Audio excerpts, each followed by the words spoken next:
हम लोग माइक्रोबायोलॉजी में स्टेनिंग पार्ट देख रहे हैं। ग्राम स्टेनिंग हम लोगों ने पढ़ लिया है। ग्राम स्टेनिंग उम्मीद करता हूँ आप लोगों को समझ में आ गया होगा। ठीक है, 3 मेजर उसमें कंपोनेंट थे। क्या क्या? क्रिस्टल वायलेट था, सैफरनिन था और ग्राम्स आयोडीन था। ग्राम्स आयोडीन मॉडरेंट की तरह यूज हो रहा है, सैफरनिन और क्रिस्टल वायलेट आपका स्टेन था।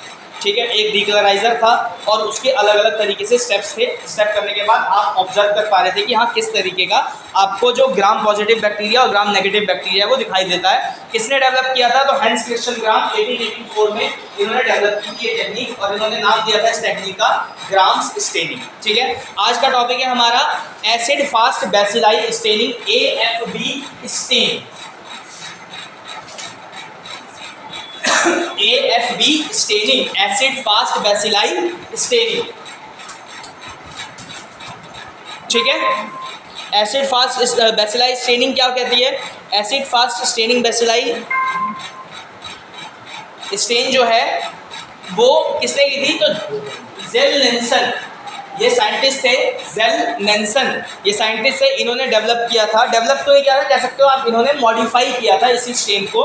ठीक है, इसके अंदर भी आपके स्टेन यूज होते हैं, डीकलराइजर यूज होता है। इसके अंदर हीट फिक्सिंग एक और ऐड होता है, जैसे ग्राम स्टेन में हीट फिक्सिंग नहीं था तो इसमें स्मेयर को हीट फिक्स किया जाता है। दूसरी चीज़, इसमें डीकलराइजर जो है वो एसिडिक होता है। तीसरी चीज़, इसके अंदर कोई मॉडरेंट यूज नहीं होता है। ठीक है, तो ग्राम स्टेनिंग से Ziehl Neelsen stain, AFB stain को आप कंफ्यूज नहीं करोगे। ठीक है कि सर उसमें तो ऐसा किया था, वो अलग प्रोसीजर है, वो अलग टेक्निक है, ये अलग प्रोसीजर है, ये अलग टेक्निक है दोनों स्टेनिंग के अंदर की, लेकिन दो अलग अलग तरीके की स्टेनिंग। क्लियर हो गया?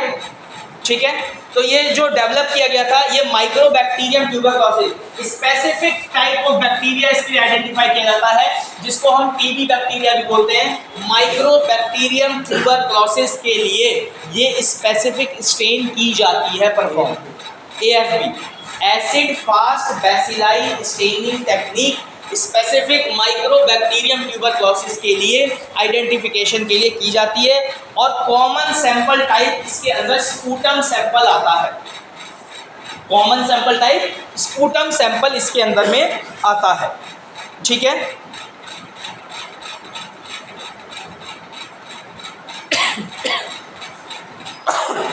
अब आ जाते हैं कि इसमें रिक्वायरमेंट में एम कैसे रहेगा। इसको भी लिखने का तरीका क्या है? आप एम लिखोगे, ठीक है, उसके बाद आप लिखोगे सैंपल टाइप, उसके बाद लिखोगे प्रिंसिपल, उसके बाद लिखोगे मटेरियल रिक्वायर्ड, फिर लिखोगे प्रोसीजर, फिर लिखोगे ऑब्जर्वेशन, फिर प्रोसीजर के बाद लिखोगे प्रिकॉशन, फिर लिखोगे ऑब्जर्वेशन, फिर रिजल्ट इंटरप्रिटेशन और फिर रिजल्ट। ठीक है, ये स्टेप्स होंगे आपके प्रैक्टिकल फाइल में लिखने के लिए। एम क्या हो गया? To identify the presence and absence of acid fast bacilli in a given sample. ठीक है, मेथड लिखा है इसमें, एम हो गया, सैंपल टाइप हो गया। अच्छा, इसमें मेथड भी आ जाएगा। ठीक है, प्रिंसिपल के बाद मेथड, एक मेथड का भी ऐड ऑन कर लेते हैं। ठीक है, फिर ये क्लियर हो गया। एक के बाद आएगा सैंपल टाइप में आ गया। सैंपल टाइप में क्या लिखोगे? जो भी आपका सैंपल टाइप दिया है, स्पूटम सैंपल दिया है या कोई बाउंड सैंपल है, कोई फ्लूइड सैंपल है, व्हाटएवर। फिर आ जाएगा आपका प्रिंसिपल। प्रिंसिपल क्या कहेगा? When the defined stain mix with the given sample, the presence of bacteria adhere the colour of the stain. मतलब यहाँ पे क्या हुआ?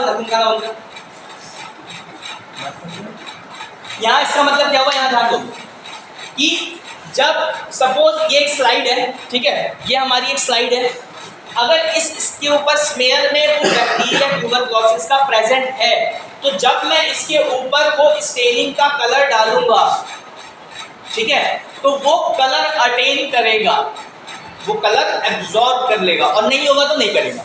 ये इसका प्रिंसिपल है। क्लियर हो गया? अगर बैक्टीरिया प्रेजेंट हुआ तो वो स्टेन का कलर एब्जॉर्ब कर लेगा, उसे अडेयर कर लेगा, और अगर नहीं हुआ तो वो कलर नहीं करेगा। क्लियर है? उसके बाद आ जाएगा आपका मेथड में। मेथड में आप लिखोगे AFB स्टेनिंग मेथड, उसके बाद आ जाएगा आपका procedure, material required. Material required में क्या है, मटेरियल रिक्वायर्ड में समझ लो क्रिस्टल वॉयलेट जो कि हमारा बेसिक स्टेन होता है इसमें, sorry carbon fusion, not crystal violet, carbon fusion. Crystal violet तो ग्राम्स उसमें करते हैं, अभी पढ़ा रहा था तो मिक्सअप हो गया, ठीक है। कार्बन फ्यूजन हो गया आपका। उसके बाद आएगा मिथाइलिन ब्लू, ठीक है। डीकलराइजर में आएगा एसिडिक एल्कोहल, मैंने बोला ना एसिडिक होता है इसका एल्कोहल थोड़ा, ठीक है। Bunsen burner, glass slide, staining tray, microscope और सैंपल, जो आपका सैंपल टाइप में आई चुका है। क्लियर हो गया। इसमें दो तरीके के कलर कंपोनेंट यूज हो रहे हैं, कौन सा, कार्बन फ्यूजन और दूसरा है मिथाइलिन ब्लू, ठीक है। कार्बन फ्यूजन जो है वो पिंक रेड कलर का होता है और मिथाइलिन ब्लू जो है वो ब्लू कलर का होता है, डार्क ब्लू कलर का। क्लियर हो गया। तो अगर बैक्टीरिया होगा तो पिंक रेड कलर का दिखाई देगा और अगर नहीं होगा तो नहीं होगा, डार्क ब्लू कलर का बैकग्राउंड रहेगा। किसमें, ग्राम स्टेनिंग में दो टाइप के बैक्टीरिया होते हैं, ग्राम पॉजिटिव और ग्राम निगेटिव।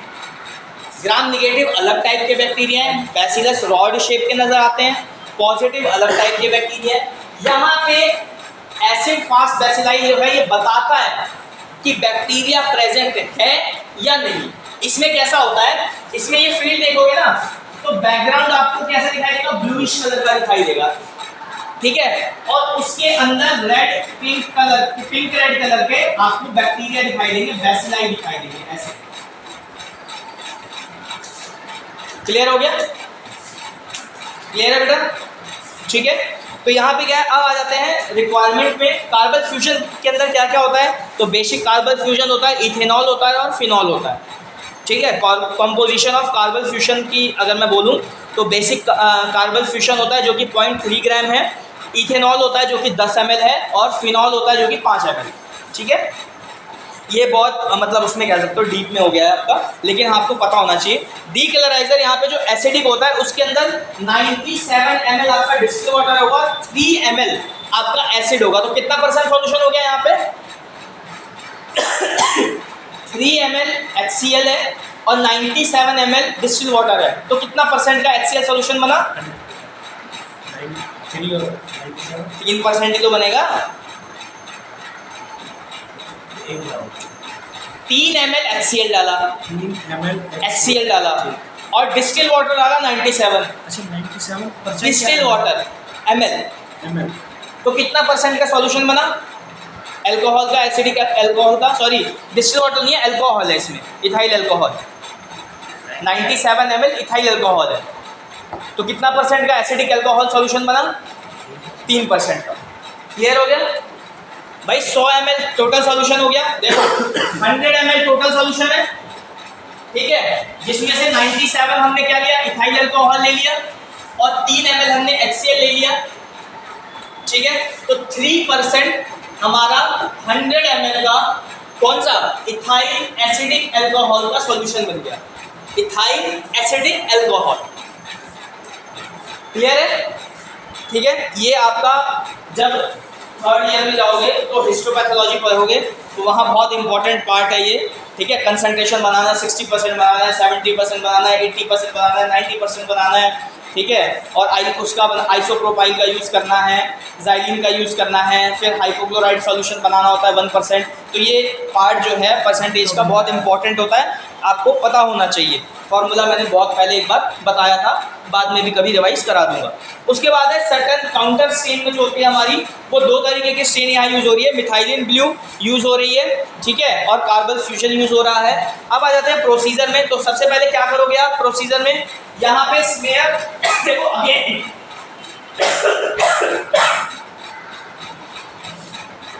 सॉरी, यहाँ पे अगेन आपको क्या ध्यान देना है कि दो तरीके से प्रोसीजर डिफाइंड होगा यहाँ पे।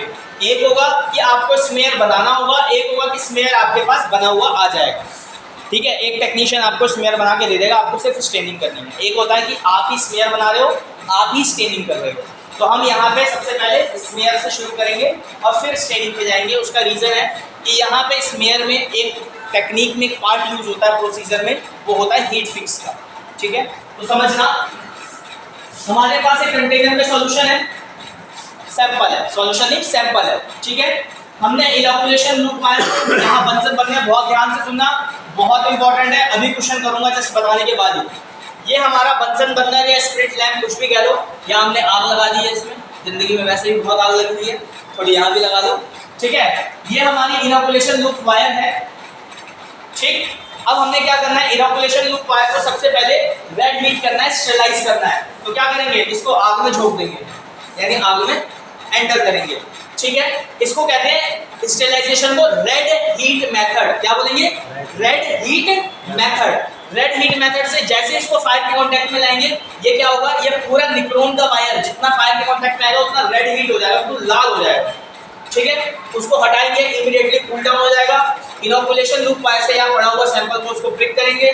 ठीक है, ग्लास साइड लेंगे, अगर सैंपल थिक है तो डिस्टिल वाटर यूज करना है, और अगर सैंपल स्लरी है, चिपचिपा सा है, पहले से ही वाटर प्रेजेंस है, तो सीधा यहाँ पे आप स्मेयर बनाना शुरू करोगे। अब स्लाइड तो लेनी, कौन सी स्लाइड लेनी है, तो न्यू स्टेरलाइज स्लाइड लेनी है। ठीक है, और इसकी स्लाइड का साइज भी बड़ा होता है, ये भी ध्यान रखना, नॉर्मल स्लाइड से साइज इसका बड़ा होता है, माइक्रोबायोलॉजी की जो स्लाइड्स आती है। क्लियर हो गया। ठीक है, इसमें यहाँ पे लेबलिंग का एरिया होता है, आप लेबलिंग भी करते हो सैंपल। ठीक है, आईडी वगैरह डालोगे, यहाँ पे आईडी वगैरह डालोगे, स्लाइड तैयार करोगे, इनोकुलेशन। ये सारा काम लैमिनार एयर फ्लो के अंदर होता है, ये सारा काम लैमिनार एयर फ्लो के अंदर किया जाता है। ठीक है, चैम्बर होता है उसके अंदर ये सारा काम किया जाता है। ठीक, ऐसे ओपन में नहीं करते हैं। तो क्या करना है, रेड हीट किया, फिर कूल डाउन किया, सैंपल लिया, अगर सैंपल थिक है डिस्टिल वाटर का एक ड्रॉप डाला और स्प्रेड करना शुरू किया, ये स्प्रेड हो गया। उसके बाद आप इसको क्या करोगे, इसी फ्लेम के पास स्लाइड को पकड़ोगे और एक बार मूव कर दोगे अपोजिट साइड से। यहाँ स्मेयर बनाया है तो यहाँ से उसको क्या करोगे, बर्नर के पास में से पास ऑन करोगे, जिससे क्या हो, उसे बोलते हैं हम लोग हीट फिक्स। एक बार या दो बार, इससे ज़्यादा नहीं। हीट फिक्स हो गया। ठीक है, यहाँ पहले आपने स्मेयर को क्या किया, हीट फिक्स कर दिया। अब उसके बाद क्या करोगे, फ्लेम में पास ऑन करने के बाद अब इसमें हम डालेंगे क्या, कार्बन फ्यूजन। ठीक है, कार्बन फ्यूजन डालेंगे। कार्बन फ्यूजन डालने का जो तरीका है उसको ध्यान में रखना है, और कार्बन फ्यूजन का जो टाइमिंग है वो कम से कम आपको 30 सेकेंड्स तक रखना होता है। ठीक है, 30 सेकेंड से 60 सेकेंड तक, यानी 1 मिनट तक। कैसे करेंगे, यहाँ पे आप कार्बन फ्यूजन डालोगे, इसको स्टेनिंग रैक पे रख दिया। स्टेनिंग रैक कैसा होता है, ऐसे 2 रॉड्स होती हैं, उस पर इस तरीके से आपका स्लाइड आ जाएगा। ठीक है, यहाँ पे वो है, आपने इसमें क्या किया, कार्बन फ्यूजन डाल दिया, स्मेयर को ढक दिया जैसे ग्राम स्टेनिंग में ढक रहे थे। ठीक है, उसके बाद बंसल बर्नर या लैंप उठाया, स्प्रिट लैंप, और नीचे उसको पास करना है। जैसे ये आपका स्मेयर स्लाइड है, उसके नीचे फ्लेम पास करोगे, उसको कहते हैं फ्लेम पास करना। इतना ऊंचा होता है। ठीक है, गैप होता है आपके नीचे में, आप आराम से उसके नीचे हाथ से फ्लेम पास कर सकते हो। फ्लेम पास, देखो जो टर्म यूज कर रहा हूँ वो ध्यान रखना, रेड हीट और फ्लेम पास दोनों अलग अलग चीजें हैं। ठीक है, हीट फिक्स करने के लिए भी आपने फ्लेम पास किया था अपोजिट साइड से, इसमें भी अपोजिट साइड से एक बार फ्लेम पास करोगे, जब तक इसमें से फ्यूम्स ना आ जाए, धुआं सा ना उठे। एक तो ये तरीका होता है। दूसरा, जो टेक्निकली हम लोग लैब में प्रैक्टिस करते हैं, वो क्या करते हैं, एक टेस्ट ट्यूब लिया, इसमें कार्बन फ्यूजन डाला, इसको हीट किया, गर्म हो गया, फ्यूम्स आ गए, वो हीटेड इस पे डाल दिया। लेकिन उसमें क्या होता है, कभी कभार ये ज़्यादा हीट हो जाता है तो स्मेयर को बर्न कर देता है। अगर टेक्नीशियन बिल्कुल परफेक्ट है तो उसे पता है कितना हीट करना है। अगर परफेक्ट नहीं है, बुंटू है, बुंटू मतलब नया है, अभी सीख रहा है, तो क्या करेगा, इसमें आग लग जाएगी, आग मतलब बबल्स आ जाएंगे और वो गर्मा गर्म डाल देगा, तो वो हो गया कि गर्म हाथ में, कढ़ाई में हाथ डाल दिया तो जलेगा तो जलेगा। तो क्या होगा, स्मेयर का सारा बैक्टीरिया बर्न आउट हो जाएगा, कोई कलर अडेयर नहीं कर पाएगा। ठीक है, तो यहाँ पे क्या करना है कि आपको इस तरीके से हीट नहीं करना, ये प्रैक्टिस नहीं, ये होती है लैब में। आप जाओगे तो आप देखोगे कि क्या करेंगे, टेस्ट ट्यूब में आपने देखा होगा टेक्नीशियन क्या होगा, उसको हीट करेगा, देखेगा हाँ ठीक है, उसको पोर कर देगा उसमें।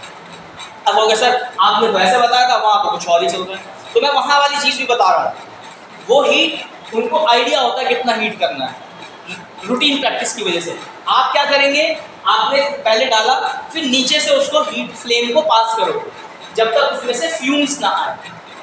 नाक लगा के सूंघना नहीं होता, दिख जाएगा, ठीक है, बबल्स नहीं आने चाहिए। उसके बाद कूल डाउन होगा, ये 2 से 3 मिनट लेगा कूल डाउन होने के लिए। फिर इसको वाटर से वॉश करोगे, फिर डीकलराइजर जो कि एसिडिक अल्कोहल था आपका, उसमें अगेन डिप करोगे, ठीक है, डिप करोगे या फिर ड्रॉपर से उसको क्लीन करोगे। ज़्यादा डीकलराइजर यूज़ नहीं करना, वरना सारा साफ हो जाएगा, धुल जाएगा मामला। स्मेयर के ऊपर डायरेक्ट नहीं डालना होता है, स्लाइड के कोने पे डालना होता है, ठीक है। वो प्रैक्टिकल में मैं अभी आपको बताऊंगा कैसे डालते हैं। वैसे बता देता हूँ, जैसे ये है स्लाइड, यहाँ स्मेयर बना हुआ है, इसको ले लो, ये स्मेयर बना हुआ है, मिनियन जो है इसको स्मेयर मान लो। तो मैं इसके ऊपर डायरेक्ट नहीं डालूंगा, मैं यहाँ एज पे डालूंगा, इधर ऊपर, जिससे वो फ्लो करे नीचे की तरफ, और हमारे स्मेयर ऐसे पकड़ा जाएगा, इधर नीचे से नहीं पकड़ना, ठीक है। हाथ में ग्लव्स रहेंगे, पीपी पूरा पहना हुआ है, ठीक है। उसके बाद डीकलराइजर करोगे आप उसको, ठीक है, 30 सेकंड्स के आसपास का डीकलराइजर टाइमिंग है, मतलब 1-2 ड्रॉप डालोगे, 15-20 सेकंड लगते हैं उसको कवर करने में, या डिप करोगे तो 1-2 ड्रॉप डिप में ही आपका पूरा क्लियर हो जाएगा। उसके बाद आप डालोगे मिथाइलिन ब्लू 1 मिनट के लिए, अगेन सेम, इसको पूरा कवर करोगे। अब कोई हीट फिक्स नहीं करना, 1 मिनट के लिए रखोगे, 60 सेकंड के लिए वाटर में वॉश करोगे, और ड्राई करके माइक्रोस्कोप के अंडर में ऑब्जर्व करोगे कि स्टेनिंग प्रॉपर हुई है या नहीं हुई। यही है इसका प्रोसीजर, जैसे ग्राम्स में किया था सेम करना है, बस दो चीज़ें ऐड हुई, एक हीट फिक्स ऐड हुआ, स्मेयर बनाने के बाद हीट किया, और कार्बन फ्यूशन डालने के बाद एक बार नीचे से फिर से हीट किया। क्लियर हो गया। आइडेंटिफिकेशन क्या है, माइक्रोबैक्टीरियम ट्यूबरक्लोसिस का आइडेंटिफिकेशन होता है, ठीक है। स्पूटम सैंपल रहेगा, किस तरीके से दिखाई देगा वो भी मैंने बता दिया था कि आप एक फील्ड में देखोगे तो ऐसे लाइनिंग से आपको दिखाई देंगे, ठीक है। किस कलर के दिखाई देंगे, कार्बन फ्यूशन का जो कलर है, जो कि पिंक रेड है, वैसा दिखाई देगा। एसिड फास्ट बैसिलस बैक्टीरिया होता है, बैसिलस मतलब रॉड शेप, ठीक है। कोकस मतलब स्फेरिकल शेप, ये याद रखना, कोकस मतलब स्फेरिकल शेप, बैसिलस मतलब रॉड शेप। कहीं भी बैसिलस आ रहा है इसका मतलब रॉड शेप का है, अगर कोकस आ रहा है इसका मतलब स्फेरिकल शेप का है। आइडेंटिफिकेशन ऑफ बैक्टीरिया बता रहा हूँ, ठीक है। विब्रो कॉलरा और नीमोकोकस, नीमोकोकस मतलब स्फेरिकल शेप का होगा, कुछ चेन शेप होगी या कुछ क्लस्टर शेप हो सकती है, ठीक है। तो ये समझने का तरीका है। तो यहाँ पे क्या है, आपको रॉड शेप का अलग अलग, जैसा क्रिस्टल वायलेट का, तो सॉरी कार्बन फ्यूजन का जो कलर है पिंक रेड वैसा दिखाई देगा, और बैकग्राउंड जो है वो ब्लू शेड का नजर आएगा। क्लियर हो गया। ये है आपका एसिड फास्ट बैसिलस स्टेनिंग का पूरा टेक्निक। उम्मीद करता हूँ कि आप लोगों को समझ में आ गया होगा। ये सिर्फ टीबी के लिए है, टीबी के लिए। हाँ, माइक्रोबैक्टीरियम ट्यूबरक्लोसिस का सबसे कॉमन आइडेंटिफिकेशन टेस्ट है, स्पूटम से अगर करना हो या कोई फ्लूइड का अगर करना हो तो एसिड फास्ट बैसिलस स्टेनिंग की जाती है।